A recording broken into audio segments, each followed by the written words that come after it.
కాంగ్రెస్ గురించి నేను ఒక స్టేట్మెంట్ చెప్తాను. నేను కాంగ్రెస్ నడిపించేటోళ్ళు క్రిస్టియన్స్, కాంగ్రెస్ కి ఓటేసేటోళ్ళు ముస్లింలు, రుబాబ్ చేసేది ఎవరి మీద అంటే హిందువుల మీద. కాంగ్రెస్ కోట్లేసేది ముస్లింలు, కాంగ్రెస్ నడిపించేటోళ్ళు క్రిస్టియన్లు. ఇటలీ మాత గాని, ఇటలీ మాత కొడుకు గాని, ఇటలీ మాత కూతురు గాని, ఇటలీ మాత అల్లుడు రాబర్ట్ వార్దరా గాని. ఎవరు మేడం ఇటలీ మాత అంటే? నాకు గుర్తుకు వస్తలేదు. Antonio Miano. Okay.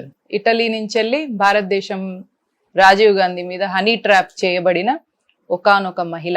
Honey trap వాళ్ళని మన సంస్కృతిలో విషకన్యలు అంటారు.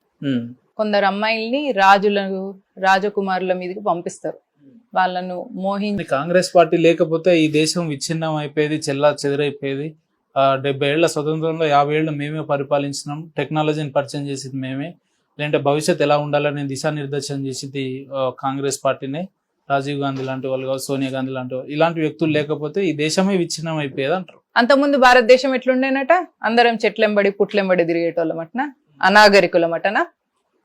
మరి ఝాన్సీ లక్ష్మీబాయి ఏం చేసింది? ఛత్రపతి శివాజీ ఏం చేసిండు? సంభాజీ ఏం చేసిండు? అంతకన్నా ముందు కూడా రాజనీతిని నేర్పించిన ఆచార్య చాణక్యుడు ఏమిచ్చిండు? ఋషులు మునులు ఎంతో మంది, ఆర్యభట్టులు జీరోని ఫైండ్ అవుట్ చేసిన ఆర్యభట్ట, వాళ్ళు ఎక్కడి నుంచి వచ్చిండ్రు?